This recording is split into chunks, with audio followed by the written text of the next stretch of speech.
everyone, how's it going? As always, thanks so much for tuning in. Last year, many of you probably remember we got to take an up-close and personal, in-depth look with the full-size Range Rover Autobiography, a very cool opportunity to check out a very unique vehicle. Many of you also requested the Range Rover Sport. Well, today I'm happy to announce that Land Rover has been generous enough to loan us this beautiful 2015 Range Rover Sport Supercharged to be able to test for an entire week and really get behind the wheel for a proper in-depth road test. This one also features the dynamic package and a bunch of other cool options, and I'll highlight all of those as we go through the video. As always, guys, this is going to be a detailed, in-depth review and road test of the Range Rover Sport Supercharged. We'll start it up, show the engine, get an exhaust clip, go over the performance data, take it on a thorough drive, and show you many of the unique aspects of both the interior as well as exterior. And so, without further ado, let's go ahead and hop on in, start it up, let it run. This example is finished in Kaikoura stone metallic paired with a combination of espresso Oxford leather seating surfaces and almond accents across the doors, dash, and center console, highlighted by shadow Zebrano wood veneers.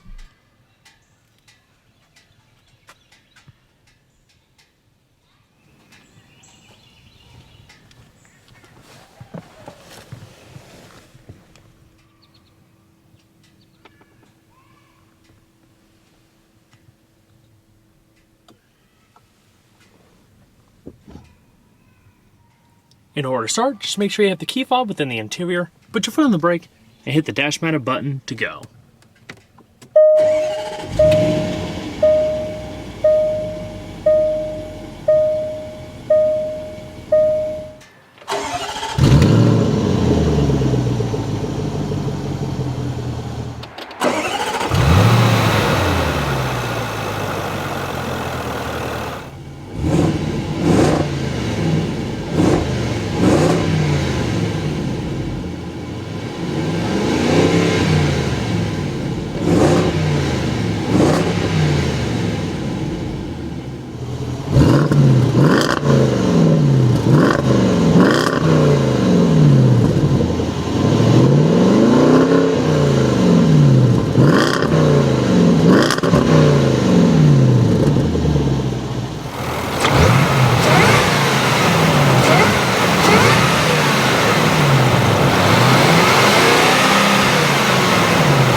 The latest generation Range Rover Sport features electrically assisted, speed-sensitive variable ratio rack and pinion steering in place of the previous hydraulic system.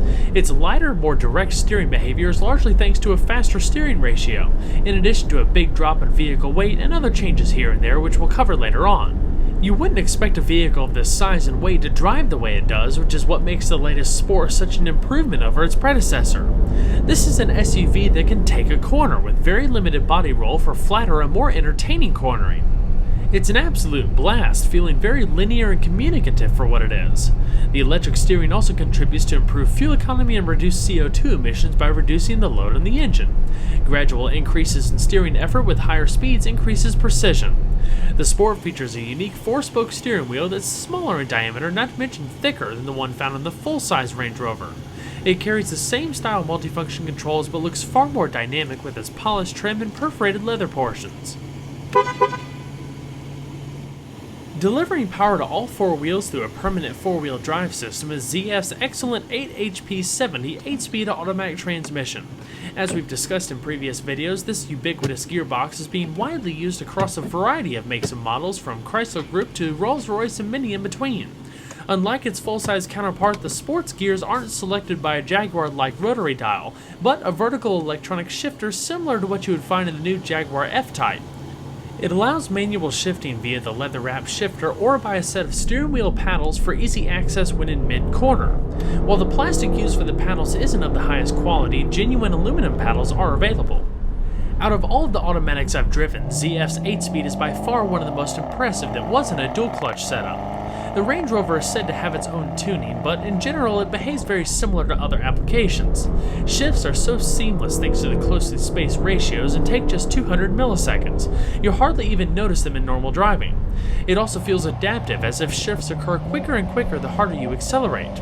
When downshifting, throttle blips add to the excitement and keep the engine in its sweet spot for faster response. With its taller overdrive gears, it's also more fuel efficient than previous 6-speeds. So let's go ahead and flip on the LED accented automatic bifunction HID headlamps, front and rear fog lamps, not to mention the hazards. As expected, all 4 windows are fully automatic. And we'll go ahead and check out the exterior. The all-new Range Rover Sport was launched for the 2014 model year and continues largely unchanged for 2015 aside from the addition of a few trim levels, including the ultra-high-performance 550 horsepower SVR. Originally launched back in 2006 to compete with other sport-minded SUVs such as the BMW X5 and Porsche Cayenne, the Range Rover Sport was the brand's first performance SUV. Over the years, it has become one of Land Rover's volume leaders. Designed to bridge the gap between the compact Evoque and Range Rover flagship, the newest Sport blends elements of both, from a refreshingly modern styling language, impressive off-road capability, and even more impressive driving dynamics. The second-generation Range Rover Sport is hailed as the fastest, most agile, and responsive Land Rover ever. It begins to set itself apart from its predecessor, which was more or less a retooled Land Rover LR3, by implementing many of the same advanced design techniques found in the Range Rover flagship, which was redesigned for 2013. Following its larger brother, the Sport is the second Land Rover model and the first in its segment to benefit from an all-new aluminum chassis and body structure for a drastic decrease in curb weight. Combined with further advancements of its permanent four-wheel drive system, the latest Range Rover Sport is a far superior offering compared to its predecessor, not only in terms of off-road capability, but efficiency, economy, quality, and especially performance.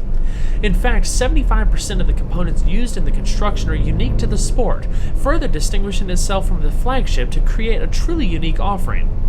The one-piece aluminum body shell rides on an aluminum unibody, composed of pressed, cast, extruded, and rolled members to create a platform that's 39% lighter and 25% stiffer than the previous steel semi-monocoque chassis. The body is joined to aluminum front and rear subframes, while the B-pillars are further reinforced with composite materials. The aluminum body panels, including the doors, are pressed as single units for reduced joints, improved integrity, and simplified assembly. The side intrusion beams within the doors are the first automotive applications of high-strength AC300 aluminum. The goal wasn't just to make it lighter but stronger. That strength leads to improved crash safety and significantly improved NVH levels. It also creates a far more dynamic and agile vehicle. While the new model is significantly larger, it still weighs around 800 pounds less than its predecessor. Yes, you heard that right, give or take some depending on trim and equipment. Up to 75% of the aluminum used was recycled, all bonded and riveted together for the most part using more aeronautical techniques versus traditional spot welding. 60 pounds of the plastic used in upper trim levels also comes from recycled sources. Other weight-saving measures include lightweight, high-strength steel seat structures, an SMC tailgate, aluminum components for the final drive, optimized suspension design, and more, not to mention lightweight magnesium castings for the cross-car beam and front-end carrier. As you'll see later on, this is a prime example of how much of a difference less weight makes in performance.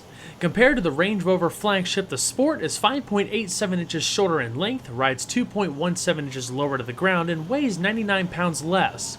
It's somewhat similar in size to its predecessor, with notable changes to its overall length, width, and wheelbase, increasing by 2.44, 2.2, and 7 inches respectively, the latter of which allows easier access and improved room for rear seat passengers. All Range Rovers are unmistakable in their presence, especially the Sport, which has undergone quite the transformation to become the sleek, muscular, and powerful-looking vehicle you see here. While it still retains its predecessor's familiar shape, it's less blocky than before. The edges are softer, more refined, and more aerodynamic, combined with shorter front and rear overhangs. The dynamic package equipped on our tester also adds gloss black mirror caps, grille finisher, hood and fender vents, tow eye cover, fog lamp surrounds, and tailgate trim. The red Sport badge out back and red brake calipers are also added with the dynamic package. Slimmer wraparound front and rear lighting complement the modern Range Rover family styling, while the Sport adds more aggression up front thanks to large intakes for the twin intercoolers. LED fog lamps are standard on all but the base SE. The fender vents are no longer functional, but a continued style adaptation from the previous model. Land Rover relocated the breather ports to the restyled clamshell hood, resulting in enhanced fording depth. Across the sides, you'll find new flared fenders, horizontal body feature lines, and distinctive rocker moldings that make it look fast even when it's sitting still. Near flush glazing of the A-pillars and vehicle side glass, along with separation edges incorporated into the rear lamps and D-pillars, optimized shaping of the door mirrors, and upper rear spoiler helps the Range Rover Sport achieve an impressive drag coefficient of just 0.34, an 8% improvement over its predecessor. I'm a huge fan of the new Range Rover look, especially the Sport. For customers desiring a bit more individuality, they can pretty much be built to order, offering a wealth of customizable touches. For example, there's 19 exterior paint options and 3 available contrasting roof colors. Our tester's roof is finished in Santorini black. Obviously, the most important aspect of any Range Rover is its off-road ability. The all-new Range Rover Sport is able to go further than ever before with the latest Terrain Response 2 permanent 4-wheel drive system and 6 different modes you can select, depending on trim including Dynamic, General, Grass, Gravel, Snow, Mud, Ruts, Sand, and Rock Crawl. An automatic mode can be selected that adapts the mode based on the vehicle's terrain sensors, modulating the engine, transmission, and locking center differential simultaneously. It's also able to react faster than before, monitoring vehicle movements at least 500 times per second thanks to a new computer processor. Placing the vehicle in the dynamic mode activates unique calibrations for the power steering, throttle, transmission, not to mention damping, lean control, traction, and stability control systems. This is obviously the sportiest and most responsive setting, with the firmest steering, least amount of body roll, and the crispest shifts. The transfer case offers both high and low range using a 2-speed fully synchronized system which allows the driver to switch between them at speeds up to 96 miles an hour. Torque is split evenly 50-50 between the front and rear wheels by default and constantly adjusts based on the scenario, with the center differential being able to disperse as much as 100% of the torque to the front or rear. The high range provides a direct drive ratio of 1:1, while the low range ratio brings a 2.93:1 crawl ratio.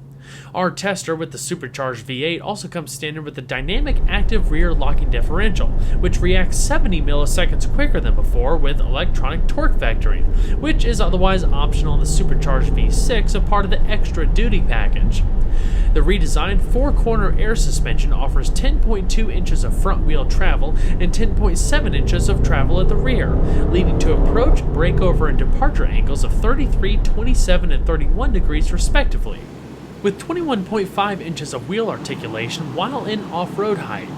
Fording depth increases by 5.9 inches for a total of 33.5 inches, and is now paired with a new Wade sensing feature which uses sensors in the door mirrors to provide information when driving through water, combining a visual display and warning chimes to alert you as water levels rise. Dynamic Response Active Lean Control provides a performance benefit by allowing independent control of the front and rear axles, but it also detects off-road conditions and isolates the stabilizer bars to reduce the level of roll compensation to allow for the wheel articulation, increasing the tire's contact patch with the terrain. The air suspension is fully adjustable by simply pressing a button in the center console, allowing the driver to lower it by nearly 2 inches for access height, improving entry and exit, or raising it as much as 9.3 inches from its lowest setting to reach a max off-road height of 10.9 inches. Therefore, you have about 7.3 inches or so of adjustable range between the extremes. Once previously limited to 31 miles an hour, the Range Rover can now be driven up to 50 miles an hour while in off-road height, before it automatically lowers to its normal height of 8.4 inches. This is thanks to a new intermediate off-road setting which rides 1.4 inches above normal, suited for rutted dirt roads and the like. The highest off-road setting, which is about 2.5 inches higher than normal, is still restricted to 31 miles an hour. The previous Sport, however, only had a single off-road height setting of 2.2 inches, so the new model is able to go nearly 0.4 inches higher with added flexibility. Handling is improved quite a bit with active roll bars, variable dampers, and corner brake control. The ride is more stable with less body roll through the corners. Aerodynamic underfloor paneling and carefully placed deflectors help improve fuel economy by reducing drag to create a relatively flat profile underneath, which also works to protect vital components while off-road and create a little bit of a quieter environment inside. The smooth underbody is also said to give an additional 2 inches of off-road height clearance compared to its predecessor. In addition to a wide variety of suspension adjustments, there's also a host of other electronic assist features, including hill descent control, gradient release control, hill start assist, dynamic stability control, electronic traction control, and roll stability control. The Range Rover Sport is available with 9 different alloy wheel designs ranging from 19 to 22 inches in diameter. Our tester features a set of 21-inch style 507 diamond-turned alloys with dark gray inserts, wrapped in 275/45 Michelin Latitude sport tires at each corner. They're able to hold around 0.8 g of lateral acceleration. Brakes consist of 4-wheel internally ventilated discs measuring 15 by 1.3 inches in front, paired with Brembo 6-piston fixed calipers, and 14.4 by 1 inch in the rear with single-piston sliding calipers. With this setup, average stops from 60 miles an hour are achieved in a little over 120 feet. As far as the suspension, it's constructed primarily from aluminum and doubly insulated, consisting of a fully adjustable and adaptive air ride setup as we touched on earlier, with independent double wishbones in front and a multi-link rear design. Ride comfort and overall refinement have been notably improved, delivering enhanced bump absorption and more supple feel despite the larger wheels. You still feel some bumps over broken pavement, but it's very subtle. I've never driven an SUV that delivered a level of excitement like this. It really does have the heart and soul of a sports car.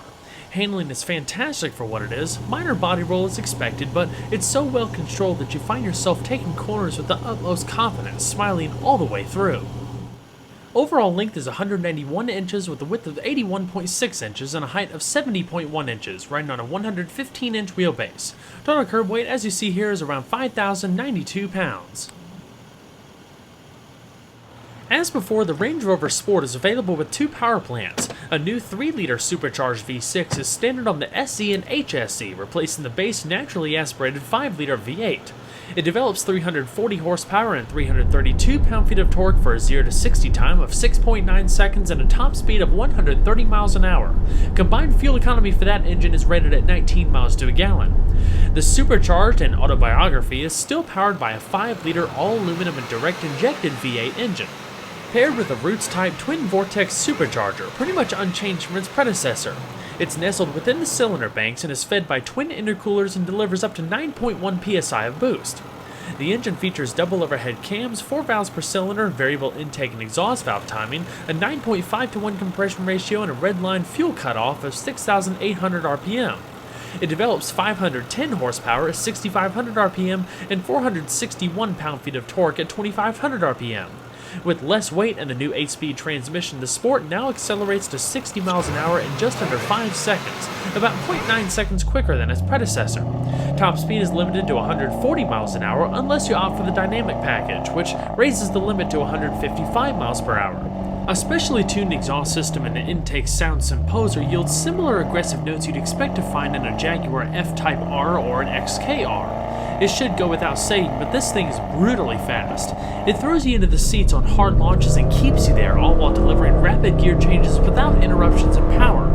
As far as fuel economy, with a 27.7-gallon tank and filled with required premium fuel, expect an EPA estimated range between 14 miles to a gallon in the city and 19 on the highway, averaging around 16 miles to a gallon. That's a 14% improvement over its predecessor. Using the newly available auto start-stop system is said to improve fuel economy by up to 7%.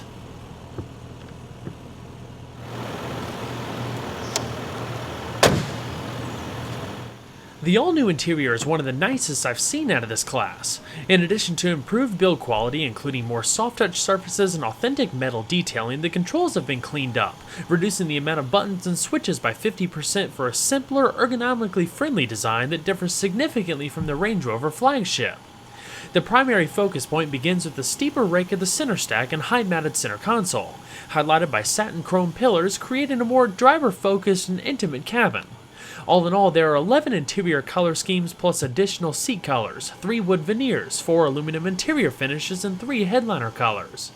Your power mirrors and power windows are located up top, while your power locks and 3-person memory are located just ahead of the armrest. There's a little bit of storage and the entire door panel is wrapped in soft-touch material. The seats are unique to the Range Rover Sport, benefiting from a more sculpted and aggressive design with added padding here and there. They're wrapped in premium Oxford leather with perforations down the middle, providing necessary ventilation for the heating and cooling functions. They feature 16-way power adjustment, including 4-way power lumbar and adjustable lateral support. Despite their initial firmness, I found them to be quite comfortable, supportive, and fatigue-reducing on longer trips. Attention to detail is wonderful, continuing the double-stitching theme with the addition of accent piping. The headrests and seatbelts are adjustable. There's an aluminum door sill entry guard, optional all-weather floor mats, and a part of the dynamic package, stainless steel pedals. The steering wheel is power tilting telescoping with heat, the dash is entirely wrapped out of leather, and you have the polished aluminum accents, not to mention the real wood veneers in our tester. Two-tone color schemes separated by a black mesh strip going across the middle, all finished off with a panoramic glass roof, standard on all models except for the base SE. So let's go ahead and see if she sounds.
So let's go ahead and shut her up. Soft closing door panels. The standard 380 watt audio system features 8 speakers, but for a more premium experience, our testers fitted with the optional 19 speaker Meridian surround sound system, including a subwoofer, for a total output of 825 watts. For the best available audio experience, a 1700 watt 23 speaker surround sound system is also available through Meridian, adding speakers up in the headliner for a realistic 3-dimensional experience.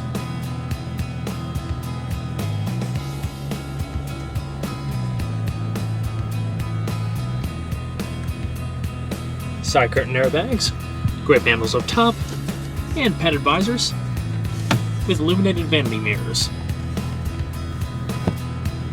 Auto-dimming rearview mirror with 3-position garage home link located below. And in the top stack, highlighted by satin silver trim and high gloss black piano veneer, you have the controls for your fully automatic sunroof and sunshade.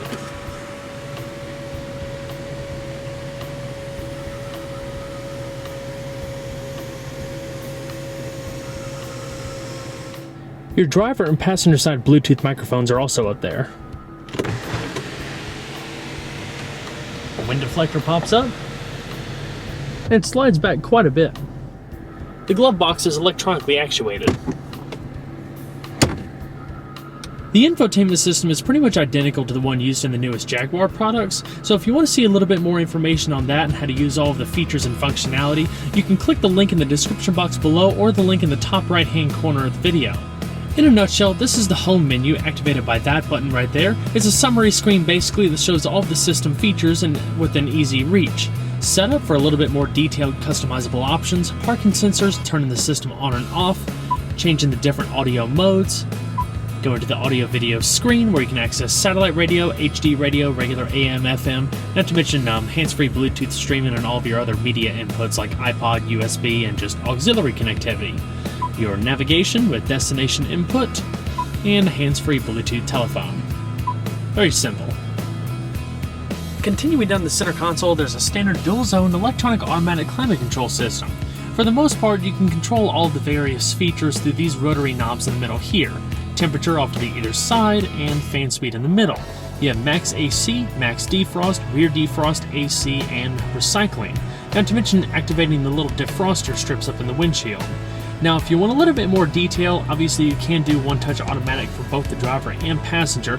If you click on the climate button, it brings it up in the infotainment system, where then you can change the various zones, as well as some other settings.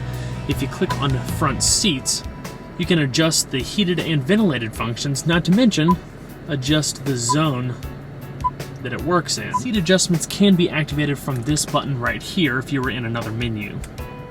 Beautiful polished satin brightwork highlights the center console amongst high gloss wood veneer. You have two good-sized cup holders to the far right, in addition to a 12-volt power outlet, and a broad leather padded center console that opens up into a nice amount of space right here. Now, it may not seem like it, but under here is a refrigerated cool box. How cool is that? In front of that, there's a small storage cubby, I guess to set a phone or something like that, two USB ports, another 12-volt outlet, and an auxiliary input. All this is high gloss black piano veneer, very pretty. As far as the steering wheel, on the right hand side you have your cruise control. This particular one is equipped with the optional adaptive cruise system. You have the cancel button for cruise and activation of your heated steering wheel. The left hand side, different modes for the audio system, off on hook button for your telephone and hands-free voice commands. Help. Voice help. Voice commands are generally given in the following format: device, function, and setting. Up top you have your various radio controls, and if you hit the menu button in the middle here, it brings up your driver information system within the 12.3-inch TFT display.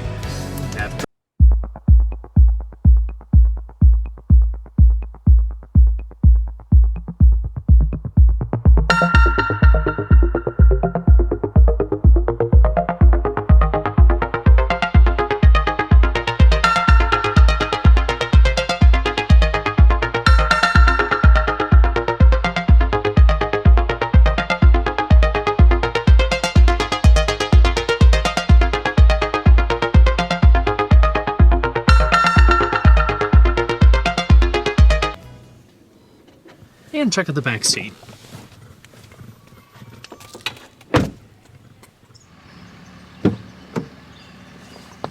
Alright, so we're checking out the back seat of the new Range Rover Sport, and the first thing that you'll notice is how airy the environment is back here, especially compared to the full-size Range Rover. I actually thought the Sport would be a little bit cramped back here, and it really doesn't seem to be at all. And I double-checked the specs. The Sport actually has like a 1/10 of an inch less of headroom, which is negligible at best, and nobody would ever notice that.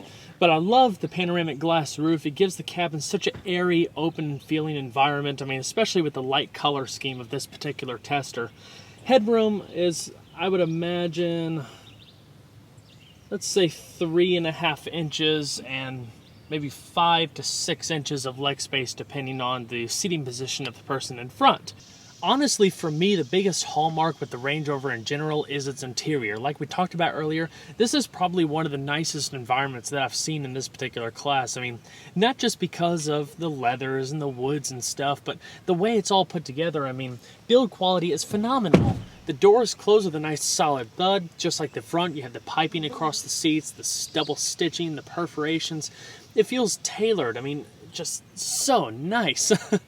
Overall comfort back here is pretty good overall. The back seat is a little bit on the firmer side, but it's very supportive, especially in the lower back region. You have extra lateral support across the bottom, as well as the back, and flared shoulder supports up top for individuals with broader shoulders. You can sit 3 people right here. I would imagine you can fit 3 full-size adults. You don't have a big drivetrain hump at all, and the center console doesn't really impede on back seat room whatsoever. There's also a pretty decent-sized headrest right here. The outer headrests are adjustable. The middle one is fixed. If you press this little lever right here, you can fold the whole thing down to 2 metallic-lined cup holders. Press this here, there's a little storage compartment, and it's all, of course, wrapped in leather. In the middle here, you have a small storage tray up there, down here, and in the very bottom. Here's a 12-volt power outlet and 3-stage heated seats for both of the outboard seats. 2 air vents right there, keeping everything nice and ventilated. 2 seat back pockets, grip handles, coat hooks. Not to mention hands-free Bluetooth microphones back here as well, so all of the passengers can pretty much be heard equally, and you have LED illumination. In addition to being able to fold these seats down for more cargo space out back, which we'll talk about during the trunk portion, you can also grab the lever on the side and recline the seats a little bit. Not too much, but there's a little bit of a degree of rake, so you can kind of kick back and relax on a longer trip. All in all, that's pretty much it. Let's go ahead and check out the rest of the vehicle. The Range Rover Sport can seat up to 7 people depending on whether you opt for the third row option. A power liftgate is standard. Compared to the Range Rover flagship, it has a pretty decent amount of storage for its size, not to mention a privacy cover. Behind the second row you have 27.7 cubic feet of cargo space. If more is desired, you can fold the seats via the levers on the outer seat backs. With everything opened up, space jumps to 62.2 cubic feet, making it plenty big to haul some medium-sized furniture or plenty of camping gear like its full-size brother. There's LED lighting out back, a privacy cover, and a 12-volt power outlet. A spare tire can be found underneath the load floor in addition to the optional all-weather floor mats and plenty of plush carpeting.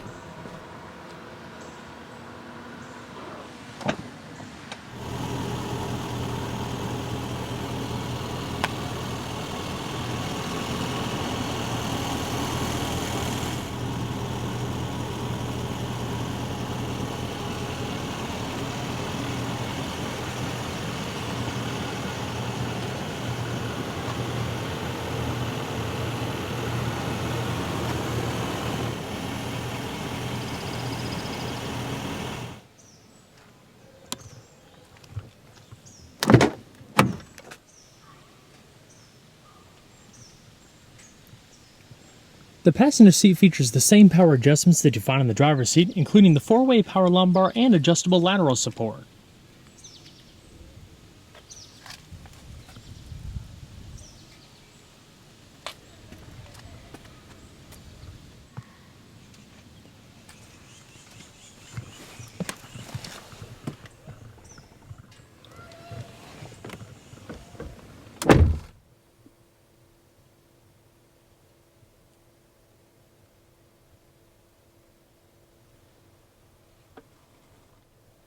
In the upper portion of the dash, you have the electronic actuator for the glove box.